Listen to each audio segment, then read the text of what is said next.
Occasionally, you may find yourself humming or singing a section of one of your favorite songs to yourself. It doesn't matter if there's any music in the background to sing along with, you probably know it so well, you're playing that part in your head.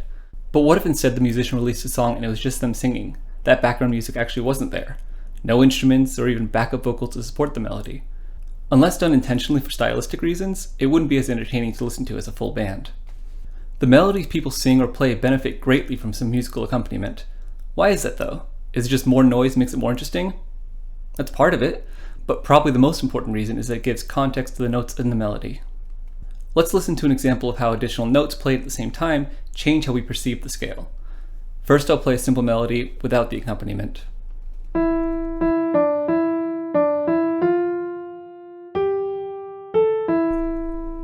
Hopefully you've never heard this melody before, so you have no context. Your ears probably don't know what key it's in, where it's going, or how to resolve it. Now listen to it as I play additional notes along with it.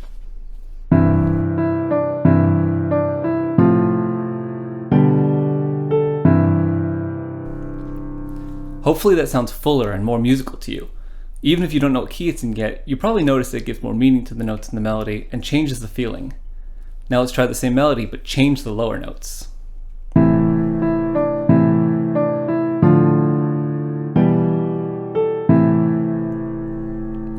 I didn't change how I played the melody, but you can hear that the tone of the piece changed. The relation between notes is called harmony and is an essential part of music. When the notes played together have a pleasing and resolved sound, this is known as consonance. When they sound tense and unresolved, it's known as dissonance. It's important to know though that both of these types of harmony are desired in a piece of music. Certain intervals will always produce a consonant sound, and others will always produce a dissonant sound. For example, playing one C and the next C an octave up, or 12 semitones, will be consonant. So will an A to the next A, or a G sharp to the next G sharp. Other consonant intervals are the minor third, major third, perfect fifth, minor sixth, and major sixth. Some of those are more consonant than others, such as the octave and the perfect fifth, and usually ending a song on either one of those notes makes them sound more complete. Dissonant intervals include the minor second, the major second, minor seventh, and the major seventh. A diminished fifth is another dissonant interval, often called a tritone. The interval that determines if the sound is consonant or dissonant is based on the number of semitones, so it's independent of the scale being used. Also note that consonant doesn't mean happy sounding, it means that it's stable and pleasing. This is why both the major third and the minor third intervals are considered consonant, but one is positive and happy sounding and the other is sad and dark sounding. While certain intervals are regarded as consonant or dissonant to everyone, other intervals may be interpreted differently based on an individual's musical upbringing, culture, and personal taste. Now, why exactly do certain intervals have this effect? Are there measurable properties of notes that can define if an interval will be consonant or dissonant? Well, yes, there are. I'm going to go into quite a bit of detail with this explanation and elaborate with images on the screen, but don't worry if it's confusing to you. It isn't essential to know this level of detail to play music. It's just some cool information that may help some people grasp the concept better. Remember from the first video about notes that each note is defined by its fundamental frequency, which is measured in cycles per second, or hertz. This A's fundamental frequency is 220 Hz. This one is 440 Hz. When two notes whose frequencies are simple multiples of each other, and the ratio of one frequency to the other is a small integer ratio, then the interval is consonant. The ratio of A at 220 Hz to the octave at 440 Hz is a 2-to-1 ratio, because 440 is twice as much as 220. This is a very pleasing sound. Another pleasing sound is the fifth, which is a ratio of 3-to-2. With A as the tonic again, the fifth is E. So for every 3 cycles of A, you can fit 2 cycles of E. If you plot these two waveforms and compare them, you can see that the nodes for the different waves line up perfectly. If you recall, the fundamental frequency isn't the only note being played when you play a note. The overtones, which are the additional frequencies that sound when you play a note, are part of the overtone series.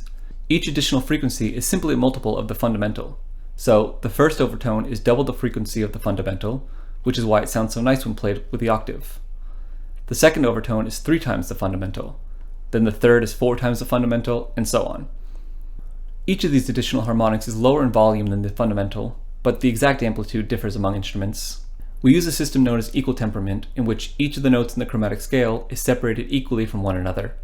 In a system known as just intonation, notes are separated based on whole intervals, which matches perfectly with how their overtones are created.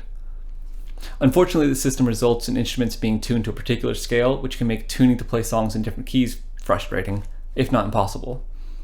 For this reason, equal temperament has become the more commonly used system.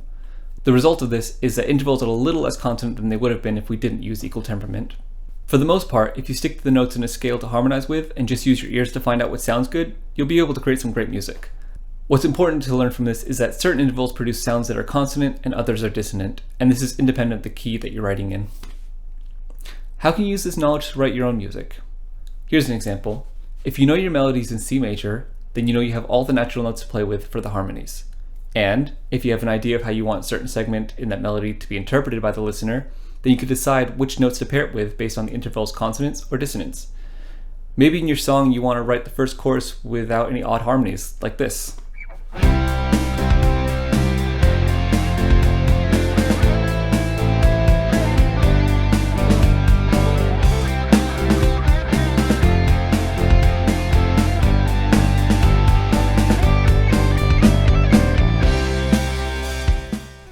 But when the second chorus comes around, you switch up the harmony and add a bit of tension and release to add a bigger impact.